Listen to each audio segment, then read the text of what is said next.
Het is dinsdag 1 oktober, de dag dat. Tolven Helilien ek in Friesland het eerste homopeer officieel trouwen koe. Het Friestalig toneelcelskip Theater een openbare vaststelling alleen in het Nederlands speelt.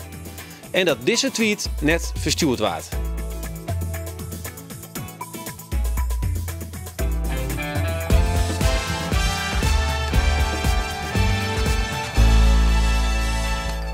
Ja, goeien en mooi dat je zorgen naar Bient, het dijstige magazine van de Omroep.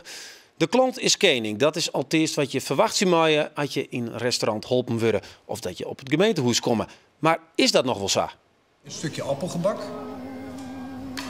met slagroom, een tosti. Nee, wacht. Ik zit in de dagschotels. Ik zit helemaal vast in de dagschotel, jongens. Wil je geen schnitzel? We willen graag een appel. Of wil je een halve? Ik heb ook een halve haan anders. Wil je een halve haan?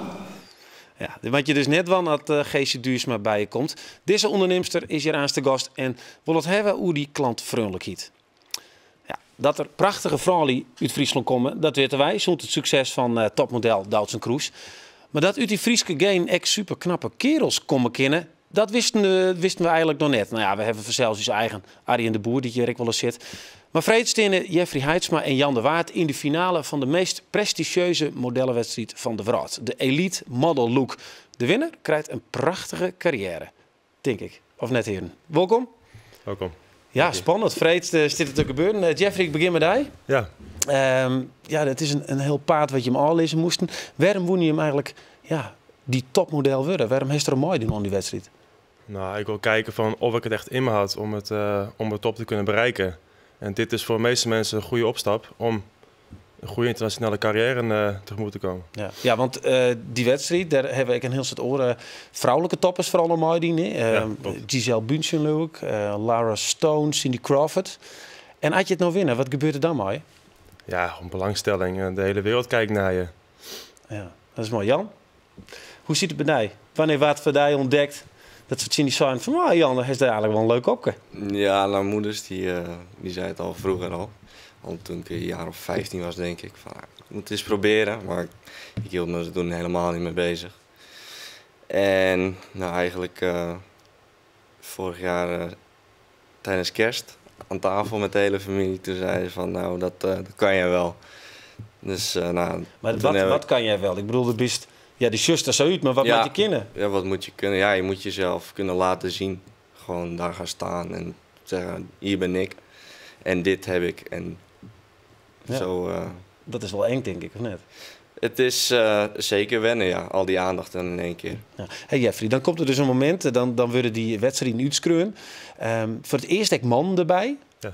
En hoe gaat het dan met jou? Want hoe kwam je dat bijvoorbeeld in die voorrondes te lonen? Hoe gaat het? Nou ja, ik kom ook via Jan. we hebben elkaar een beetje aangespoord om... Ja, vrienden trouwens van elkaar, hè? Doe ik even zeggen. Ja. Werk je echt bij elkaar in de wat is het, de Oidoorske fabriek in Frensje? Ja, collega's. En op die manier zijn we het deel gaan nemen. Ja, Jan is dan via de casting is naar binnen gegaan. Ja. En ik ben op kantoor geweest, ben ik uitgenodigd voor een gesprek. En er zijn foto's van me gemaakt, heb een gesprek gevoerd van, nou, hoe oud ben je, hoe lang ben je, nou, wat wil je graag hierna, wat doe je met school, nou, ja, zulke dingen. Ja. En dan komt het zover, dan heb je dagen leuk in Grains, dan binnen er al die modellen die komen bij elkaar. En dan kom je in de hele finale en daar hebben we beelden van. We zijn eruit. Het was ontzettend spannend en heel moeilijk om een keuze te maken. We zijn ontzettend trots dat onze eerste Elite Model Look voor de mannen zo'n succes is. Want de keuze was echt moeilijk om te maken. Maar goed, je moet uiteindelijk toch gewoon doorgaan met 10 finalisten. En de keuze hebben we gemaakt. De eerste die in de show gaat meelopen op 4 oktober is Raoul Martin.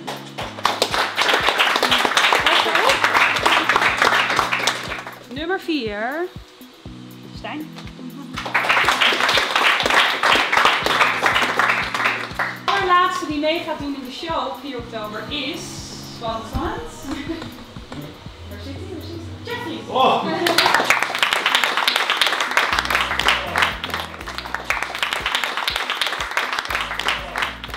Het was een hele leuke dag vandaag en ik ben blij dat ik door ben naar de finale.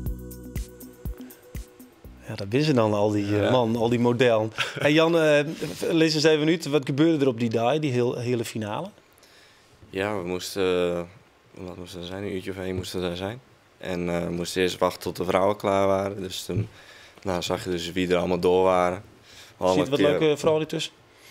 Ze zijn al wat te jong voor ons. Wat te jong, dat is een oké. beetje jammer. En nou goed, daar kwam je dan alle jongens tegen. Maar je had ze al een keer gezien op de foto natuurlijk. En nou kregen ze dus echt een persoonlijkheid erbij. Het was heel erg gemoedelijk over het algemeen. Net die catfights die we wel kennen van de next topman. Nee, het was echt, zoals jongens zijn, een beetje ouwe hoeren, een beetje stoken. En echt gemoedelijk, ja. Ja, maar ik zeg hem, ik ren. Ja. Dus de catwalk training. Klopt, ik kreeg catwalk trainingen. Ja, dat is ook heel apart, moet ik zeggen. Dit En- voelt heel onnatuurlijk als je het doet. En we werden ook gefilmd en dan kijk je dat terug en dan denk je van, het ziet er helemaal niet raar uit. Nee, want uiteindelijk kennen we de modellen van de foto's, maar ik dus die grote modeshows. Hè. Ja. Maar wat is nou het grootste pad waar ze op letten? Wat is het belangrijkste? Dat je rechtop staat, vooral. En Nou, dat je niet... Wie kent het niet? Dat dachten wij dus eerst allemaal ook. En uiteindelijk dan duwen ze je schouders weer naar achteren, je borst weer naar voren en je hoofd helemaal recht. En je voeten moeten goed staan. Ja, en ik zeg dan de laatste die het dan neemt, het is Jeffrey. Ja, geweldig. Hoe viel me dat, Ik was Jeffrey? zo blij, ik was echt zo opgelucht. En, En waarom? Waarom wie is zo blij? ja, heel veel concurrentie. En ik dacht, van, stel ik ga door. En dan zit ik gewoon bij de laatste 10 van Nederland. Ja, dat gewoon, kan ik wel trots op mezelf wezen. Want Maar hoeveel jongens dienen er mee trouwens? Ja, er stonden 20 in de halve finale. 20 en een peer 100 dus die het in die voorrondes. Klopt. Maar dat is het weer dus heel bijzonder voor daar. Want is dit echt iets wat er was? Ja, heel graag. Ja. Ik ben een half jaar met school gestopt. Maar. Puur om te kijken van wat ik kan bereiken in de modellenwereld.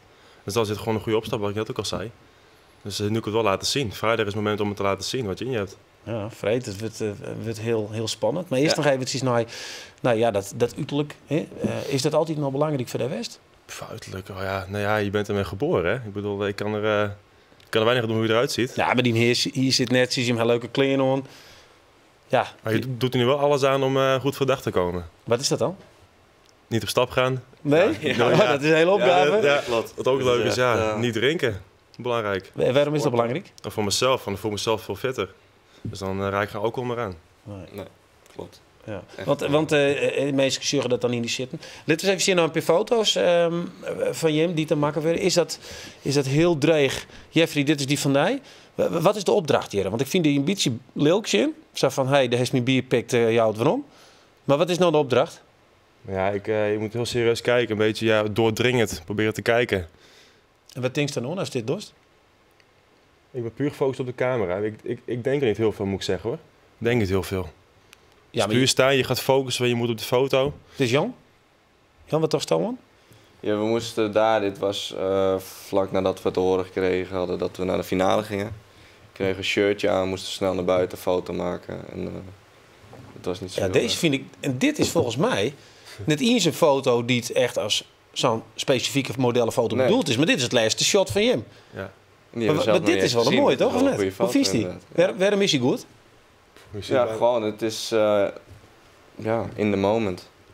Dat was het moment van de waarheid. Van, Wie dit nog voordat het bekendmaken werd? Ja. Dit was het moment dat bekend werd gemaakt. Je ziet gewoon allebei, dan dwaal je wat af. Ja. Hey, jongens, we gaan even naar die finale. Want het is natuurlijk wel heel bijzonder. Je steekt dus Mauko te werken in ploegentjensten bij een fabriek in Friesland. Ja. Ben ik op 10 kilometer van elkaar geboren. Daar in Rieën, geboren Wenny bij elkaar in Friesland. En dan zit je met je twaalf in de finale. Is er concurrentie tussen je? Dat is er zeker, maar ze voelt het voor ons niet. Nee. Voor mij kant is het niet zo. Nee, ze voelt het zeker niet. Het is gewoon een avontuur die we samen aan zijn gegaan. En ongeacht wie de winnaar is. Natuurlijk, we willen het wel voor onszelf. Maar we gunnen het elkaar ook. Ja, maar wat zou het voor jou betutten als je aan zijn derde nummer 1 bent? Dream eens even maar mee mij. Wat zou er maar gebeuren? Wat zorgen we die dan? Ja, het liefst zou je naar het buitenland gaan natuurlijk. Echt gewoon de grote merken dan pakken. En dan, maar foto, rennen, die catwalks of echt mooie foto's in Leiden? Dat zou mij echt helemaal niks uitmaken. Nee? Nee. Het is wel echt de ervaring op zich. Oké. En noem het zien, die eindigt in de taco of in de Bentex? We hebben echt een flauw idee. Nee? Hopen voor niet. Nee, want dat, zou je dat leuk vinden? Als het net de top is, maar dan krijg ik wat doen, steeds met de wat mindere merken. Zou dat dan goed genoeg zijn? Ja, tuurlijk. Ja, dan moet je wel. Vanaf daar kan je het ook opbouwen. Als het blijkt dat je daar echt ontzettend goed op die foto staat. En je krijgt ook meer contacten. Dus dan kun je je weg weer omhoog werken. Er binnen, het kreeg al een paar mensen vagong en Duitse Cruise. En die hield net heel makkelijk. En in 2006 volgden wij haar voor een mooie documentaire, een prijswinnende documentaire. En toen zei ze dit al hoe dat model al leven. Het leuke is dat je op die mooie plakken komt. Minder leuke daarvan is wel dat je het alleen nog meemaakt. Dat je net ze kennen. Het is hij met van met je nooit zo mooi. En op dan bel ik en hing ik in de hang met de koken met de palmpje en met de zo mooi. En denk van shitje. Ja, dat is wel een nadeel. Maar alles lijkt zo dicht op elkaar. De positieve en negatieve dingen in dit leventje. In een moment denk ik van goh. Het geweldig wat ik ontwaan ben. En op het andere moment denk ik van, ik ken zelf, wat ben ik mee bezig? Ja? Ja, het is volle geld en het is proteïnemoeder in de wereld. En ja, en ik ging gewoon, ik ben zo geboren. Het is net eerlijk, ik ben zo geboren.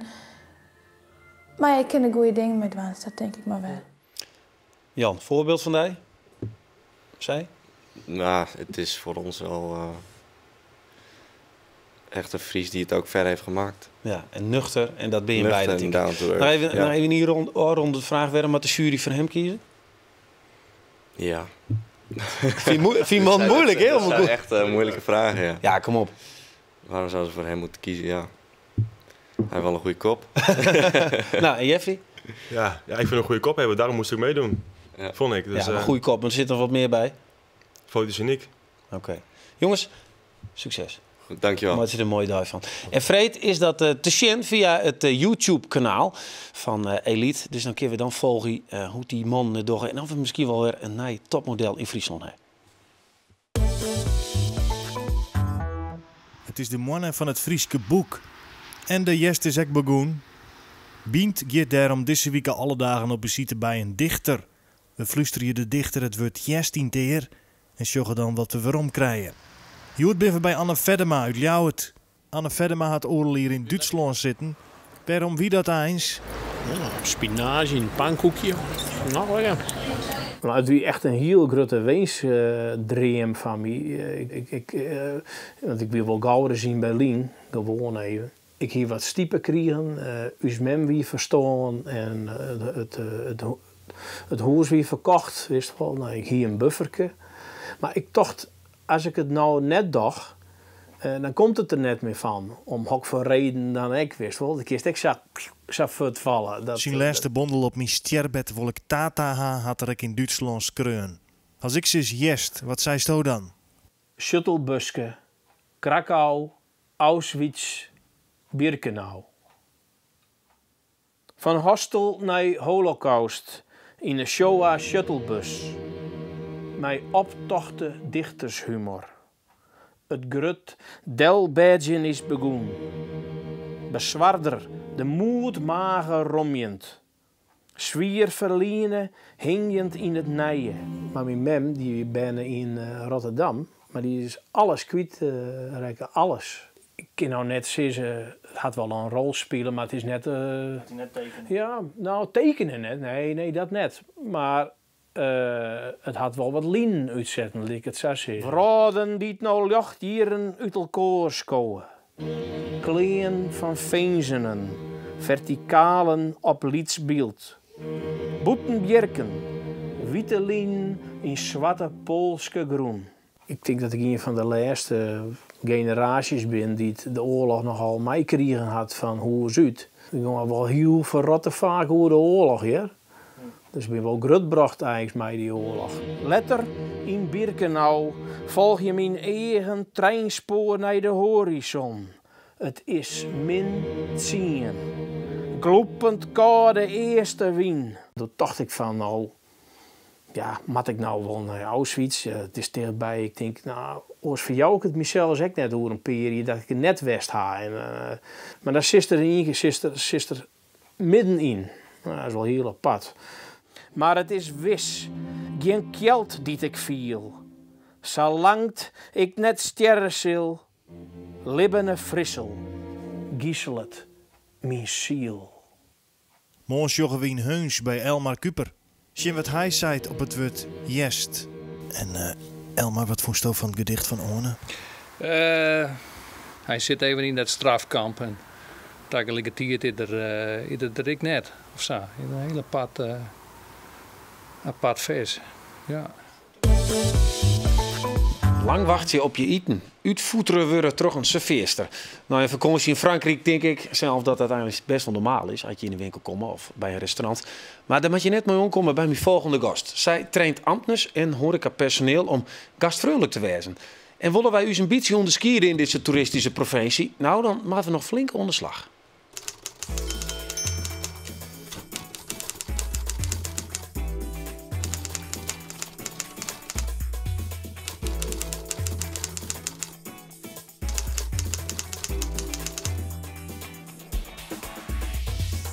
Ons motto is altijd gastvrij en altijd in beweging. Dus er is altijd actie.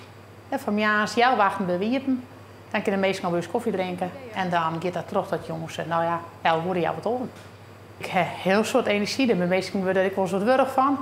Maar, en ik heb een heel leuk team meesten. Dus we werken hier met een grote ploeg, versten en part-time krachten. En ik heb een hele lieve man die het van alles voor mij doet. Nou ja, ik ben een waardpiekje, dus ik zie altijd wel kansen. En laatst zei een vriend van mij, die zei, doe verdienst wat, doe er een strikje omheen en dan verkeepst het. En ja, ik zie wel altijd mogelijkheden. Bij mij is het glas altijd heel vol, nooit heel leeg. Ja, Geesje, de zuster daaruit inderdaad is als een energieke vrouw. Mooi gastvrij, ik omroep bient. Ja. Is dat, krijg even dat... Het zit hem in de details, puntje, hè? Ja? De finishing touch. Dus dat ik maar al die families die dan bij hem komen? Ja, die komen keurig op Jutje te staan. Er is nou net een elektronisch boord, maar ze klooien met de hand dat op. Ja. Wat doet dat maar die mensen, dat ze het zeggen? Nou, het belangrijkste is dat de mensen zich welkom voelen. En dat ze welkom voelen in de zaak. Ja, dan begint bij de begroeting. Dus beleid is, als je binnenkomt, dan wil je begroet. Ja, dit is dan bij Dijssa. Ja. En we hopen dat het op een heel soort orenplakking is. Het is een punt waar de Union heeft verzaaid. Nou, dan wil ik in mijn eerste optreden bij Bient wil ik daar wat toe zeggen. Ik heb een heel soort ideeën hoe het beter kan in Friesland. Of wat wel heel mooi is in Friesland. Dat zullen we de komende week nog wel eens zien. Mooie verhalen hopen we erop. Maar dit is een punt, dit rekt elke niet in. Want ik zou krijg Frankrijk. Nou, dat is haast bij de beest normaal had je denk ik Frans spreken kennen. Maar dat komt mij ook wel eens hier in Friesland. Ja. Hoe is het met die eigen ervaring als tegenwoordigkomst? Is er wel eens wat mooi maken waarvan dacht, nou, wat is dit? Nou ja, ik heb natuurlijk wel wat les van beroepsdeformatie. Hè, dus dat bij je dan wel meer ding. Maar ik denk het is zo simpel om even... Nou, je komt in de winkel en ze zeggen jou net. Ze maakt eerst het gesprek met de collega over het weekend, hoe leuk dat weer. Ik ben maar zo basale zaken. Maar heeft dat zelf maar maken? Regelmatig. Neem eens wat. Nou, dat je steeds maar binnenkomen. En ze zie je net, ik heb vorige week een lezing jong ergens. En ik werd opvang. Terwijl ze wisten dat ik er kwam om een lezing die aan over gastvrijheid. Toen zei die mevrouw neemt de telefoon net op. Dus ik zei ja en no. Nou ja, dan het is in, ik zei ik moet naar zaal B212. Nou, dan moet je 2 treppen op. Zie maar even. En wat doet dat voor gevoel voor jou? Nou, heel vervelend. Want ja, en toen weer het mooiste nog, ik weer wat te betiet. Dus toen heb ik in die zaal, ik heb mijn speeldeadline, en toen heb ik het algemene nummer bellen. En die mevrouw die weer helemaal stuurde, want die zei, we hebben nog een foto van die deadline bij de balie. Ik nog, die hier het wel goed. Dus die het wel goed, ja, maar zien het helemaal niet in de gaten, dat ik het alweer. Maar door juist dus trainingen erin. Ja. Het volgende fragment wat we kleesten hebben, kiezen we op trainingbroeken. Zullen we eens even zien?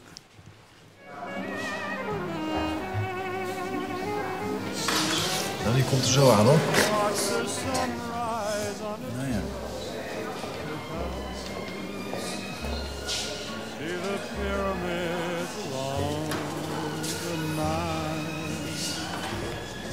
Just remember, darling, all the while you belong. Kunnen wij bestellen? Ja, zeg het eens. Graag een cappuccino. Voor mij een dubbele espresso. Oh, u kunt niet bij mij bestellen hoor. Dat gaat niet. Ik heb niet zo'n apparaat. Kunt u het anders even opschrijven misschien? Is dat een idee? Nee, dat kan niet, want ik heb niks. Ik heb geen pen, geen papier. Ik heb wel een pen. Oh. Ja, als je een pen hebt, als je pen en papier hebt, dat zou heel mooi zijn natuurlijk. Dan kunnen we het opschrijven. Ja, zo is het natuurlijk. Schrijf maar op. Espresso, dubbele espresso, tosti en een appelgebak aan elkaar. Yes! Oké, als u hier rechtdoor loopt, even hier gewoon door die mensen heen. Ja? Bij die, ja daar, rechtdoor links keuken. Yes? U begaat een hele grote fout op dit moment. Klopt. Die cappuccino, die maakt er maar een biertje van. Doe maar 2 biertjes. Het is weekend, maakt niet uit, het is weekend. Nou, dat is dit een sketch. In het programma is dit makkelijk, maar wel heel typerend. Je moet het chargeren, hè? Maar wat was nou Jeno Marseille, maar dit soort zaken die gebeuren dus kennelijk in Frieske restaurants. Wat is die dreeuw daarachter om dit bekend te maken? Nou ja, uw zwak is gastvrijheid. Hè? We zitten in de horeca, we zitten in de dienstverlening. En als je dan de onderzoek zegt, dan is de grootste ergernis onverschillige bediening, niet attente bediening. Mensen die net van de zaak weten net wat er op een menukaart staat. Zo'n soort ding. En dan denk je, dat is toch eigenlijk... En waarom vinden wij dat vervelend? Nou ja, die betaal je ervoor. Hè? En als je uit eten gaat, dan of ergens binnen, dan word je toch gewoon een goed product hebben. Ja. En in deze tijd van met het internet, met alle andere dingen, wil je wel onderscheiden. En dat is dan in de persoonlijke component. Dat wist ik wel eens inroppen, die helpt wat inroppen. Wat is nou de laatste klus die bijvoorbeeld die in heeft en waar mensen echt van verbeteren? Nou, dat hoop ik. Maar ik train op dit moment 80 ambtenaren van 2 gemeentes. En dat is hartstikke leuk om te doen. Ja. Wat kun je om gastvrijheid en mijn klantgerichtheid binnen je organisatie? Want wat markeert er dat bijvoorbeeld om? Het is gastvrijheid heeft meerdere componenten. Hè? Je hebt de omgeving, de omjouwing, het product, maar 50% is het gedrag. Dus ja, en daar is nog heel wat soort aan te verbeteren. Vaak wordt het van, we zwaaien hier de rode lopen uit. Maar dat is alleen maar een heel iets stukje. Als er dan een chagrijnige portier is, ja, dan jouwt het nog niks. Maar toch heb ik even in de omjouwing vregen. En we hebben een haatredacteur die komt uit Amsterdam. Ja. Ik zei hem, wat is het verschil nou? Hij zegt, in Amsterdam klappen ze 2 deel. In Friesland valt het eigenlijk nog wel wat mooi. Nou, is best wel attent, misschien wat botter, maar... Ja, nou in Amsterdam is het wel zo. Als je bijvoorbeeld in Amsterdam bent, daar is het zo dat als je op een dam bent met toeristen, er zijn elke dag 1000 nijklanten. Dus die klant moet net weg te komen. En hier in Friesland is het nog wel zo. Wij moeten het hebben van de meesten die wegkomen. Dus als je hoort de eerste keer naar goed doen, ja. Maar ik zie altijd dat de meesten eerst maar aardig binnen en dan komt de rest vanzelf. Ja, en waar komt het bij intern bij? Want er komt uit zo'n horecafamilie dus, maar... Ja, ik zit ervan, het komt uit frustratie, maar dat sacheer ik het net helemaal. Maar ja, ik ben boven het café van mijn hart en mem geboren. En het is zo makkelijk om ermee te beginnen. Het is goed keep. En dat is die eerste indruk die belangrijk is. Ja. De ambtenaren. De hersen te krek al even hoe zijn. Het is vaak een onderwerp van spot en hoon. Ja. Wordt er dan wel voor zijn? Nou, er is een mooi filmpje van maken. Ik weet niet of dit goed eerst staat dat in Friesland gaat, maar als het er maar een paar procent van wie er is, dan is het net goed. Zullen we even zien?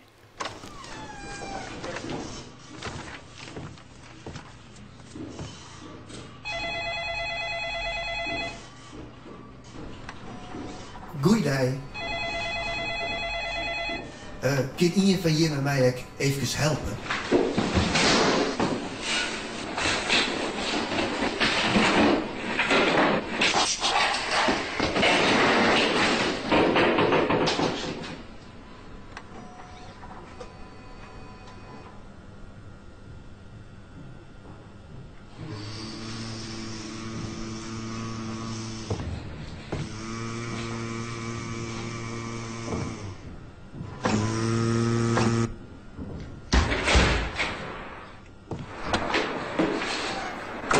Ja, dit is net ongetroffen, hoop ik toch in naar Kaspelen, maar die 80 randen. Nee, beslist net. Nee, het checkste deel. Nee, er zit een heel soort goede wil. En ik wil ook nog wat meer trainingen aan, dus ik hoop niet dat ze dit al te letterlijk nemen. Nee, maar trainen en helpen en dan wordt het wat beter voor de toeristen? Zeker weten. Ik denk dat het vooral een kwestie is van bewustwording.